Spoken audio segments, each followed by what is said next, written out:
Hello and welcome to another episode of Virtual Legality. I'm your host, Richard Hoeg, managing member of the Hoeg Law business law firm of Northville, Michigan.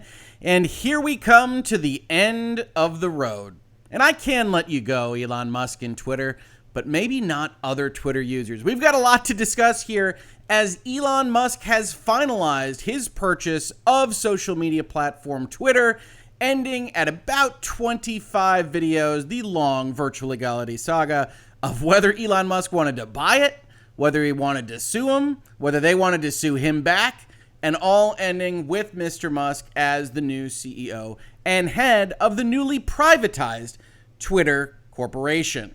Now, before we get into the details of what is day one of the Twitter takeover, I do want to remind folks this is a channel supported by viewers and listeners like you. So if you could hit the like, the subscribe, anything else, if you enjoy these conversations and or supporting the channel through our Utreon or our Patreon, I would very much appreciate it.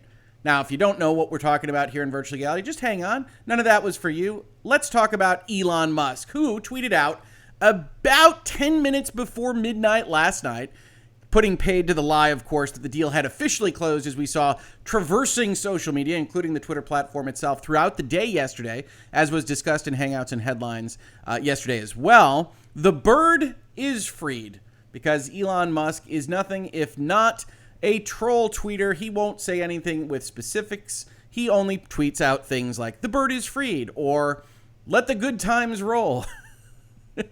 Now, even to that mere existence of Elon Musk as the new head and owner of Twitter, we've gotten an assortment of responses, including from folks in the EU. In Europe, the bird will fly by our rules. Hashtag DSA.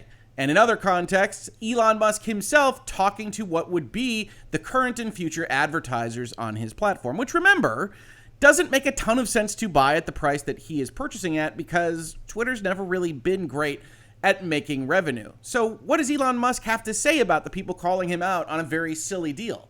He says the following: I wanted to reach out personally to share my motivation in acquiring Twitter.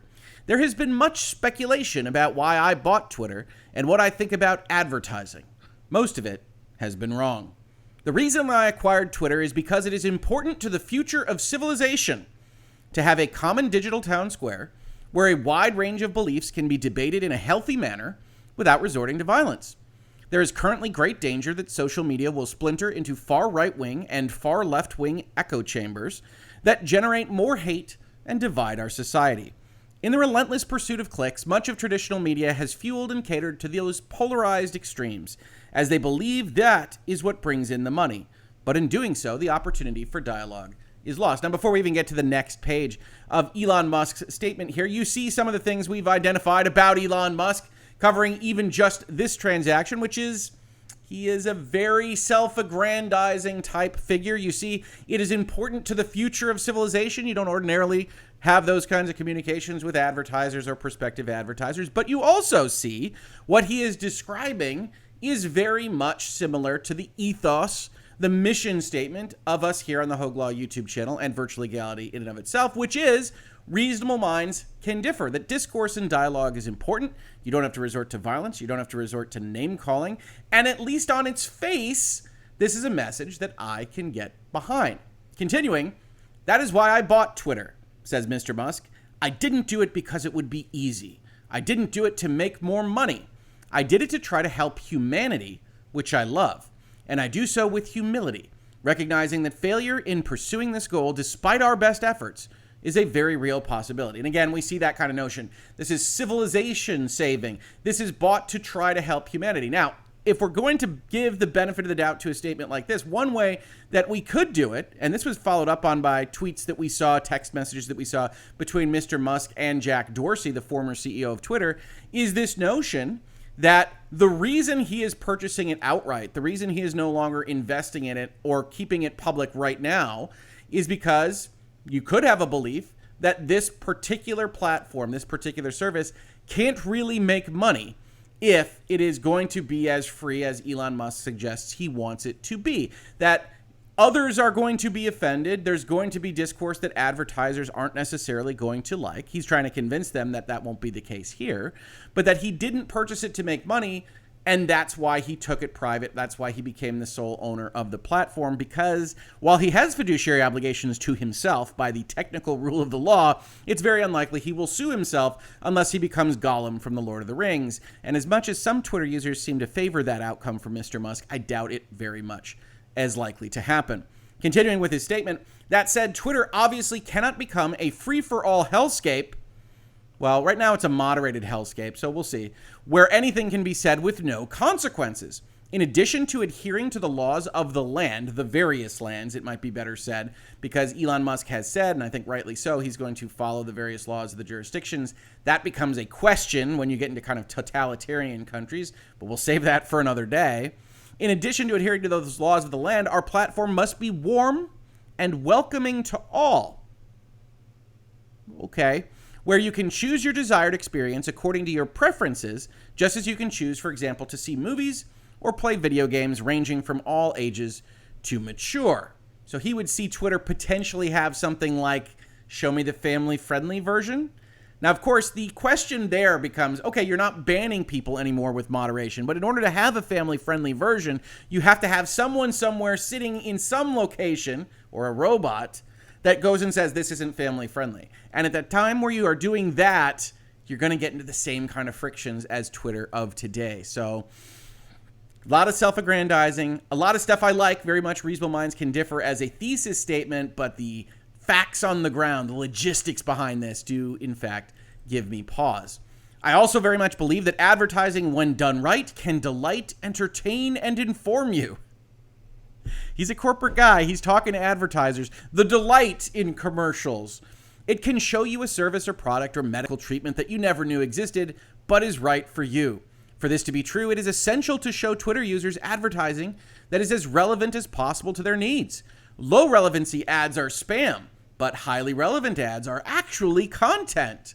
Fundamentally, Twitter aspires to be the most respected advertising platform in the world that strengthens your brand and grows your enterprise. To everyone who has partnered with us, I thank you. Let us build something extraordinary together. So this is the morning, I believe 9 a.m. yesterday of the day that Elon Musk would ultimately buy Twitter. It wasn't purchased until later that day, and you can see why people reacted very strongly to this. Not just because it's a little bit self-aggrandizing and it's a little bit unbelievable that you could say, hey, we're going to have an area now that we just sort through all our problems. We're going to have wonderful discourse. It's also going to be warm and inviting, and not talking about the logistics there, but also because, as we saw, it's all in past tense, right? I acquired Twitter. So, now this doesn't actually go in any realm as official until later in that day, but people were squawking or tweeting about this as it happened. And as Elon Musk becomes the owner of it very late at night yesterday night, you start to see people on Twitter sowing their wild oats. Or as Drew Harwell says here in his own tweet, an emboldened cast of trolls has spewed racist slurs and Nazi memes onto Twitter in the hours since Elon Musk freed the bird. Musk says no free-for-all hellscape, but hate is already rampant. One post screaming the N-word has more than 4,000 likes. And indeed, that has been shown around on Twitter. Others that you might be familiar with on this channel or otherwise, like Taylor the Wren, says it's like the gates of hell opened on this site tonight. And I had my own commentary on it while just tweeting out one of my favorite movies of all time. Human sacrifice, dogs and cats living together, mass hysteria. I can't do it nearly as well as Bill Murray in Ghostbusters, but that is how it felt last night. To some extent, some legitimate, very much of it overly hyperbolic, right? There are a lot of people that felt, apparently at least as presented on Twitter and other social media platforms, that the sky had fallen in, the roof had caved in, that they were no longer safe in this space that they loved so much. And yet, for the most part, most people's experience with Twitter and any other social media platform that changes ownership or heads is unlikely to change so much on the ground in the moment reality. In fact, many folks probably don't even know Jack Dorsey left less than a year ago. Padraig Agrawal was put in, and nothing much changed. Now, that's a continuity of business service. Elon Musk is obviously a very different character. I would expect him to very much bellow about changes, but in the reality, we still have yet to see exactly what is likely to change on Twitter itself. Now, he does bellow, right? So we can look at places where he has been talking about these things. Here's the National Review. Much like when we cover anything that has a political slant at all, we do comment on the fact that this is tilted to the right side of the political spectrum in the United States, just like if we were to pull up a Vox article, we would note that it is tilted to the left side. So take that with a grain of salt. Many kind of conservative right side people on Twitter are celebrating because they think Twitter is going to change. I would argue both sides are basically probably wrong on this. But let's see what the National Review has to say. Elon Musk to reverse lifetime bans for Twitter users. Having successfully acquired Twitter after months of legal quagmires, Elon Musk now plans to reverse lifetime bans for Twitter users who were kicked off the platform for various speech infractions. The tech titan doesn't believe in barring an individual from the social media site for life, a source told Bloomberg. Twitter has permanently removed a number of political personalities, many of whom are considered right-wing internet provocateurs or conspiracy theorists. They include Republican Representative Marjorie Taylor Greene, Project Veritas founder James O'Keefe, Steve Bannon, Alex Jones, Milo Yiannopoulos, and most significantly, former President Trump. The person with knowledge of Musk's account reinstatement intention said it's unclear whether Trump will be allowed to return to Twitter. President Trump put out a statement last night that said he thought he was going to be allowed to return on Monday. We'll see if that happens.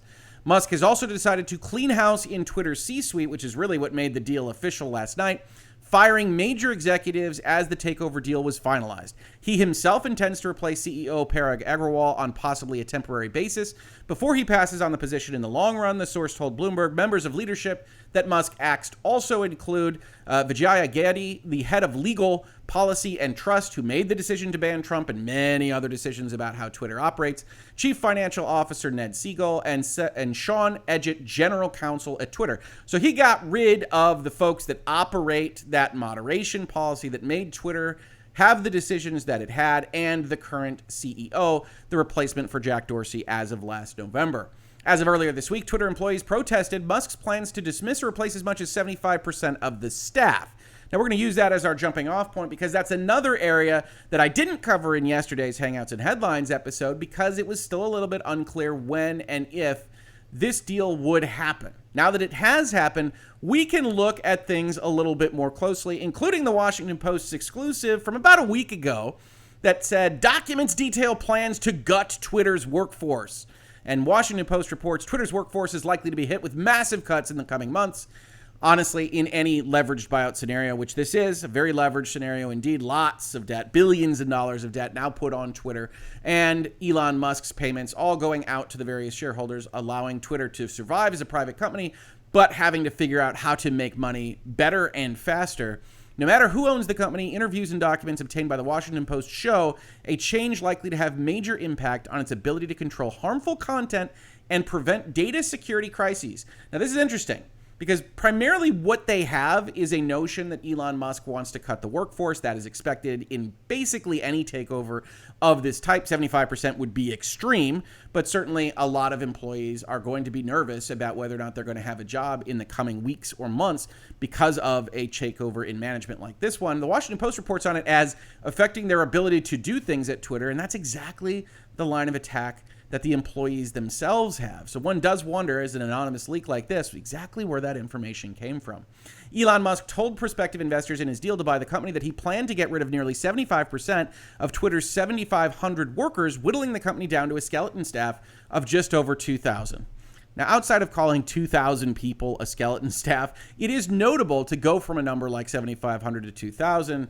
I suspect if you're Elon Musk, you look at Twitter, what it does, how it operates, and ask the question, what exactly is it that you do here for 7,500 people? It doesn't seem like the type of company that needs that level of workforce, but who knows? I can't speak to that. I'm not in the room, and maybe it needs 7,500 people to do what it does right now. But also maybe Musk doesn't want it to continue doing what it does right now. And the rest of this is covered in a paywall, which is fine. But this is what the employees react to in an open letter that was disclosed to Time this Monday, I believe. So as this is all coming to fruition, employees at Twitter are circulating an open letter protesting Elon Musk's plan to fire as much as 75% of the company's workforce as the deadline for him to complete his acquisition of the company looms.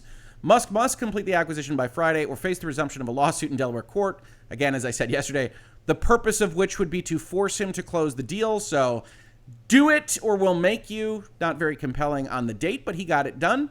Elon Musk told prospective funders of his Twitter acquisition that he planned to replace or eradicate the jobs of nearly 75% of Twitter staff. Now, that's interesting language there. That's not a workforce cut. Replacement isn't. It's changing out people for people that you'd prefer in those positions. The Washington Post reported Musk has previously claimed that the social media company is bloated and has also said its workforce has a strong left-wing bias. That's certainly been the accusation of how Twitter has operated in the past. Time reviewed a draft of the open letter circulating among Twitter employees. They read it for us. We don't need time to read it for us. We can look at primary source material here in Virtual Legality. The full text of the open letter. Staff, Elon Musk, and board. We, the undersigned Twitter workers, which is an opening that is interesting as it implies that it's all of them, believe the public conversation is in jeopardy. Elon Musk's plan to lay off 75% of Twitter's workers will hurt Twitter's ability to serve the public conversation. A threat of this magnitude is reckless, undermines our users' and customers' trust in our platform, and is a transparent act of worker intimidation. Twitter has significant effects on societies and communities across the globe. As we speak, Twitter is helping to uplift independent journalism in Ukraine and Iran, as well as powering social movements around the world. Our jobs are so necessary and important that to threaten to fire us, and 75%, they might have a case, but it should be less, it should be more detailed, it should be mitigated. But what we'll see at the end of this is they want to keep the entirety of the workforce as it stands right now, that our jobs are so important they can't be modified at all, or you risk global international upheaval. Look, I like Twitter. I like to use Twitter. I think it is a useful tool. I also think it is a hellscape. I've said this before in other spaces. It's a hellscape from which there is no escape because you put certain amounts of investment in there and you use it to advertise things like Virtual Legality episodes or whatever it is you're doing with your law firm, if you also have a law firm yourself. And it is often a useful tool to make those kinds of connections. That said, society got along for a long time without Twitter. And society could get along for a long time with a competitor, rival, or other form of Twitter. So we're already starting off in a bad place, and that's before we start getting to the list of demands. Twitter has significant effects on those societies. A threat to workers at Twitter is a threat to Twitter's future. Now, this I actually think is true, right? The problem, if you're Elon Musk, with buying a social media company, a tech company of really any kind that doesn't make things, which Elon Musk hasn't really been involved in before, right? SpaceX, you don't have to love, they make things. Tesla, you don't have to love, they make things. Twitter lives on services. It is a pure knowledge company. So a threat to Twitter's workers is a threat to Twitter as it exists today and its future.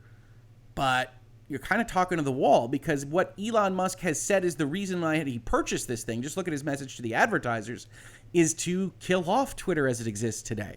And part of that is going to be, yes, if Twitter is comprised entirely of its workers, if it's a service and knowledge-based company, then I'm going to want to swap out some of that service or knowledge if I think this company has gone in the wrong direction, which is realistically the only reason you can justify spending $44 billion is if you think the company and its assets are going the wrong direction and you can do something better with them. Whether that's monetarily, which I think is still probably the end goal, or whether it's some kind of paean to the glories of humanity and civilization, as he suggests to advertisers. Either way, you're doing it because you want to change its direction in some fundamental fashion. So while true, probably not terribly persuasive. These threats have an impact on us as workers, sure, and demonstrate a fundamental disconnect with the realities of operating Twitter. And here's that disconnect. I tend to agree, but it's with these workers thinking that Elon Musk wants to run Twitter as it has been running. They threaten our livelihoods. Granted, nobody likes to get laid off, access to essential health care benefits, and the ability for visa holders to stay in the country they work in. Yes, it is good to have a job and getting fired is bad. Totally granted. We cannot do our work in an environment of constant harassment and threats. This is an escalation. Where does that come from? Right? He's talking to his investors about how he plans to make this business deal make sense. Part of that is going to be cost-cutting measures. You don't have to like it. You can look at him as a robber baron. Spoiler alert, the next article we're going to look at calls him a robber baron. But that's the nature of a purchase of this type, and he's going to have to sell. He had to sell to get the debt collected and paid out to the various shareholders, that he had a plan for having this company somehow succeed, and that plan included cutting costs. Without our work, there is no Twitter. And again, I don't know that that's wrong, but Twitter here should be Twitter Prime. You should think about it as Twitter 1. Elon Musk wants Twitter 2. You could think he's going to fail. You could think he's naive. You could think he's silly or stupid and it's not going to work. All of that is fine, but it is clear from the ground that he wants Twitter 2, not Twitter 1. And so, yeah, he's going to be changing out some folks. We, the workers at Twitter, will not be intimidated. Okay? We recommit to supporting the communities, organizations, and businesses who rely on Twitter. Okay? We will not stop serving the public conversation. If you're fired, you will, right? You don't have access to the way Twitter operates. We call on Twitter management and Elon Musk to cease these negligent layoff threats. Now, hold on. I thought it was harassment and threats. That's an intentional act. So in terms of writing your letter, just from a legal perspective, that's not negligence. Negligence is a mistake. It's something that you do when you don't have a reasonable amount of care. These are, at least according to you, intimidation attempts to get you off your game. So you got to kind of pick a road here, whether it's negligent or intentional. As workers, we deserve concrete commitments so we can continue to preserve the integrity of our platform. Look, folks, you signed a contract. Whatever that contract said is your commitment. Maybe you're at will. Maybe you got a term contract. I don't know. I did not negotiate your position for you. I understand this is scary. I understand that this sucks. This isn't going to work. This is essentially going to be a roadmap for dissidents that Elon Musk may well use to go and find out who he needs to fire first. We demand of current and future leadership, always troubling to demand these things. We demand leadership to respect the platform, okay, and the workers who maintain it by committing to preserving the current headcount. Okay, see, now you're going too far, right? So first of all, he's already breached it. We just talked about the fact he fired the CEO, the CFO, the head of legal, and the general counsel. And so, well, that headcount is gone. Now, that's entirely to be expected. You buy a company, you change out the management. That's what you bought. You bought new management. And so he's not going to be preserving the current headcount, which puts him in an awkward place. This would put anybody in an awkward place. You don't have to like Elon Musk. I've said in tweets and other places, I don't really love the way he kind of operates on the periphery of what I would consider rule-abiding or law-abiding. He goes and says things that I wouldn't suggest saying. He maybe makes his counsel tear out their hair in various offices around financial centers across the world. But he's not going to preserve the current headcount.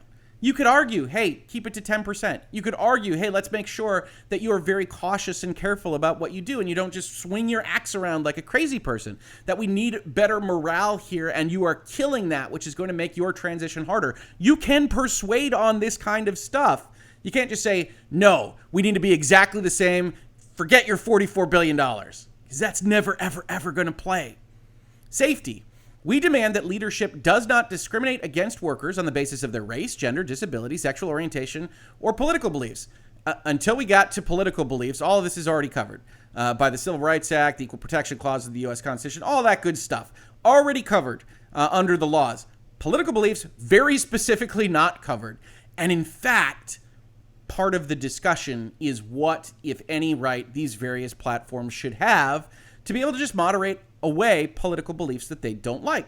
Twitter has hit the button pretty hard on this. They banned President Trump. They curtail all access to things like the Hunter Biden laptop just before that election. All things that we've talked about here in Virtual Legality, and all things that in general, as a business transactions lawyer, I defend as the right of the platform to do. Much to the chagrin of some of my colleagues on YouTube, I look at it and say, yes, that's a platform. It can decide its rules, and we have to abide by it while understanding its risks, and we can complain about those things and the way that they are applied, just as I make videos and commentary and critiques of places like Twitter and YouTube and Facebook. But end of the day, they generally have the right to do that. So Elon Musk isn't going to commit to this, and it's somewhat ironic because Twitter has otherwise been using its ability to craft ambiguous terms to hit all sorts of political beliefs, not limited to Republicans or conservatives, by the way, but to hit all sorts of political beliefs that it just doesn't like. We also demand safety for workers on visas. It's unclear what safety means here, who will be forced to leave the country they work in if they are laid off, which is kind of a standard problem for visa holders that do get laid off, but it doesn't change. You don't have an obligation if you're Twitter to make sure that people don't have to leave the country if you no longer require their services or don't otherwise value their contributions.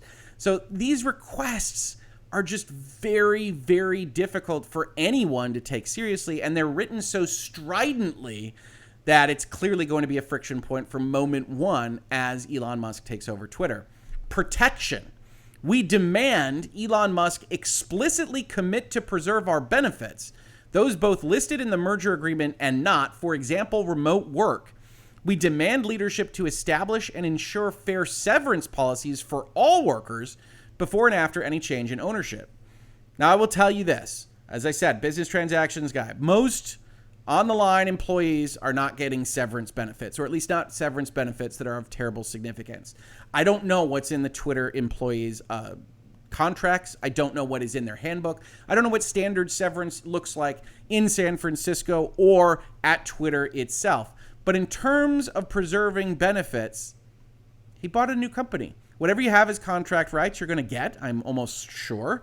But he's going to be reevaluating how the structure of the company works. You don't have to like it. You don't have to like it. There's plenty of new management of new companies that everybody hates, right? Half the internet outlets that provide video game news or media news or pop culture news get taken over by private hedge funds or venture capital firms or equity plays of some kind or another and immediately screw up the entire business model. Immediately. And we don't have to like it. We can comment on it. But as the employees, we can have sympathy. We can have empathy. Hey, you put your life's work, your blood, your sweat, and your tears into this company, and now it looks like it's all going a different direction. I can have absolute sympathy and empathy for that particular situation, but this isn't going to work. You're not going to get more benefits. You're not going to preserve your headcount. This was all about changing Twitter 1 to Twitter 2. Dignity. We demand transparent, prompt, and thoughtful communication around our working conditions, which I think is justified. Yeah, send us emails. We demand to be treated with dignity. Okay. And to not be treated as mere pawns in a game played by billionaires. Again, what is the purpose of this letter?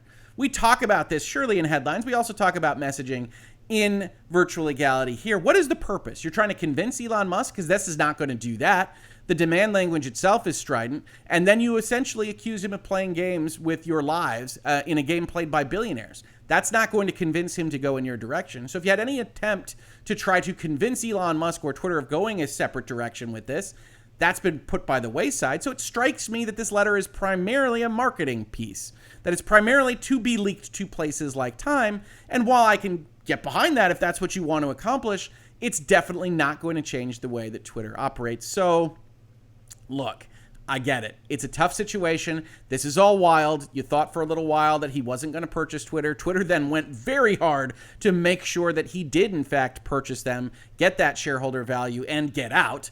Agarwal is said to make $40 million for effectively less than a year of work on this, and good for him, I guess. But when we talk about this, you can absolutely hate Elon Musk.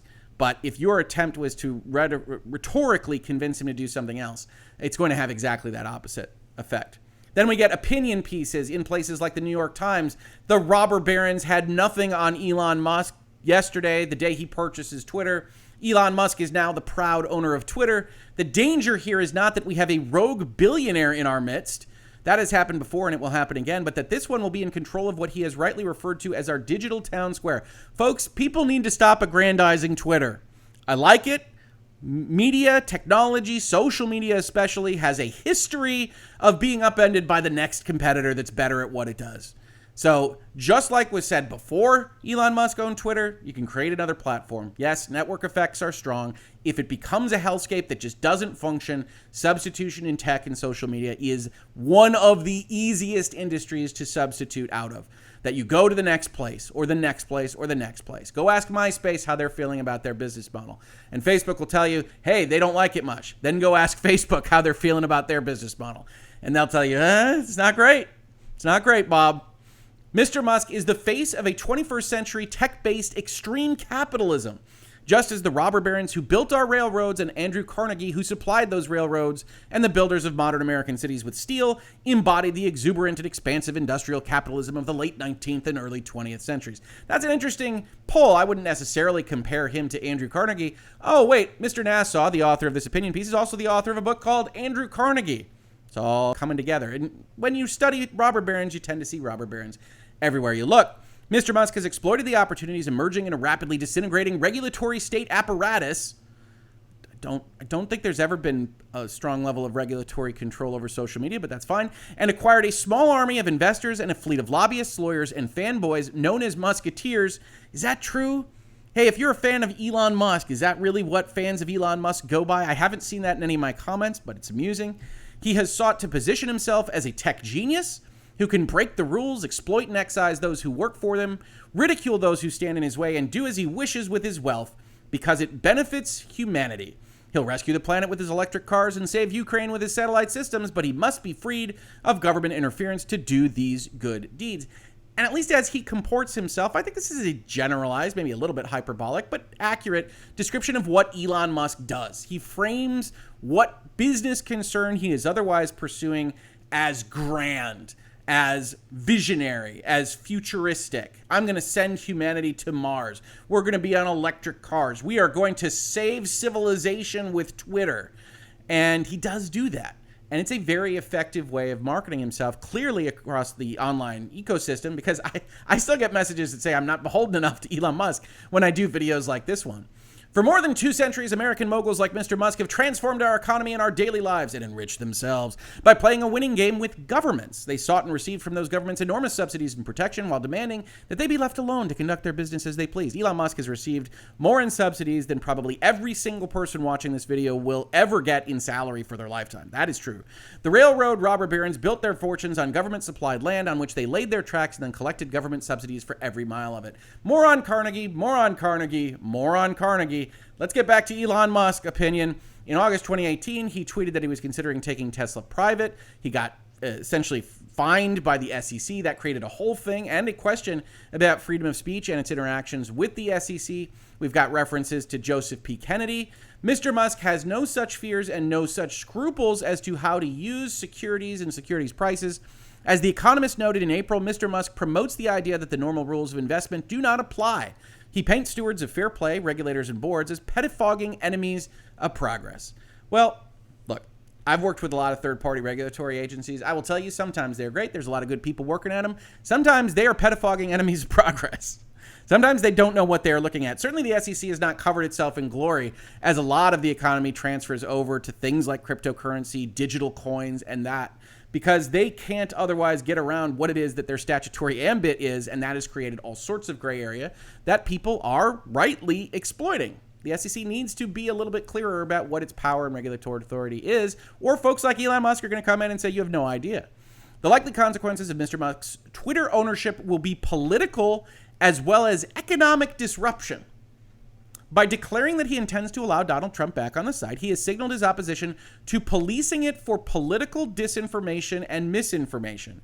He has identified himself as a free speech absolutist and has repeated several times that he opposes and will limit censorship and will likely loosen content moderation rules. Now, the New York Times here, in their opinion piece, is putting forth that that's going to cause economic and political disruption. But obviously, there is a grand class of folks, whether it's Elon Musk or his brethren or his lobbyists or his bankers or what have you, that look at Twitter and say it has gone too far. That, as I've said here in Virtual Legality, the problem with misinformation and disinformation policing is that you need somebody sitting somewhere deciding what's misinformation and what's disinformation. Things like the COVID-19 pandemic made clear how problematic that is, where the news was changing by the day, and things that are now essentially commonly known, like the origins of COVID-19, as we just saw from some government documents the other day, were not allowed to even be postulated on places like Twitter or YouTube or Facebook because it was misinformation or disinformation. And that's not a good and useful way to have discourse in the United States. Now, other jurisdictions can disagree. But because that's going to be a problem, because I'm going to continue in Virtual Legality and Hangouts and Headlines and everything else we do on this channel to advocate for your own critical thinking and to not have platforms otherwise just strip you of your ability to see other things that it might offend that platform, well, this sounds okay to me, even understanding that there's going to be a substantial amount of additional language that's honestly going to, legal term of art here, suck. It is not unreasonable to expect that a Musk-owned and controlled Twitter will, in the name of free speech, allow disinformation and misinformation to be tweeted ad infinitum, so long as it discredits his political opponents and celebrates and enriches himself and his allies. Now, that's bringing a certain amount of negativity towards the Elon Musk experiment on its own. right? I would argue that this is editorializing. Obviously, this is an editorial, so that's not really the proper way to talk about this. But this is going further than the evidence so far suggests. Elon Musk goes out there and says, I'm basically inclined to allow everything. He tells advertisers, we are going to try to figure out buttons to have different experiences on Twitter. I have no idea whether that is going to work. But then you apply to Elon Musk that he's going to hurt his political opponents and celebrate the things that help him. That might be going too far, at least as what we have on statements right now. Certainly, if that does happen, I'll be the first in line to criticize his hypocrisy if he uses Twitter in that way. Mr. Musk is correct that free speech must be honored and protected, but is it not time that we as a people and a nation, speaking of self-aggrandizing, engage in a wide-ranging, inclusive public debate on when and how free speech creates a clear and present danger, as Justice Oliver Wendell Holmes Jr. wrote a century ago, which isn't quite accurate for the current interpretation of the First Amendment, but fine, and whether we need government to find a way through law or regulation or persuasion to prevent this from happening. Query, what exactly is government persuasion? And if it doesn't hold, when does that become regulation or worse? I have questions, but I will answer this particular author's question, which is it not time that we try to figure out whether we need government to prevent things like misinformation and disinformation? It is not. I will advocate for that. That's a political stance here on this channel, I suppose, but it is intended to be politically neutral as to the parties and their various stances. It is not time to give either the Republicans or the Democrats the keys to the kingdom to tell you what you should not be allowed to hear. I will stand by that. Elon Musk is a product of his and our times. Rather than debate or deride his influence, I think you were deriding his influence, we must recognize that he is not the self-made genius businessman he plays in the media. I'll grant this. Instead, his success was prompted and paid for by taxpayer money and abetted by government officials who have allowed him and other billionaire businessmen to exercise more and more control over our economy and our politics. And my base answer here is it's Twitter. Man, you should be happy that Elon Musk, at least from afar, looks to have burned at least a quarter of his wealth on Twitter. Twitter, right? If you are worried about people like Elon Musk, he would look less strong right now in a lot of ways, certainly in terms of financial strength. And we will see what he does with this platform, because as of right now, primarily what I'm seeing across it is dogs and cats living together, mass hysteria. That's day one of the Twitter takeover. We will undoubtedly do more videos on this as Elon Musk makes whatever moves he makes. As of right now, Elon Musk, the sole owner of the privately held social media platform corporation Twitter, has fired most of the upper management, and we will just have to wait to see what he does next. As I mentioned, this is a channel supported by viewers and listeners like you. Please do check out our Utreon and our Patreon to see if you're interested in helping support this and for other viewers and listeners like you. If none of those interest you, just subscribe, tell your friends, ring bells, upvote, downvote, leave comments, basically engage with YouTube. It just loves it when you tease it with some engagement, and all of that helps make this channel more popular and get it and these conversations out to more and more people. If you did catch this on YouTube, thank you so much for watching. And if you listen to it as a podcast, thank you so much for listening. And I will catch you on the very next episode of Virtual Legality. Virtual Legality is a YouTube video series with audio podcast versions presented as commentary and for education and entertainment purposes only. It does not constitute legal advice and does not create an attorney-client relationship. If you have legal questions about the topics discussed, please consult your own legal counsel.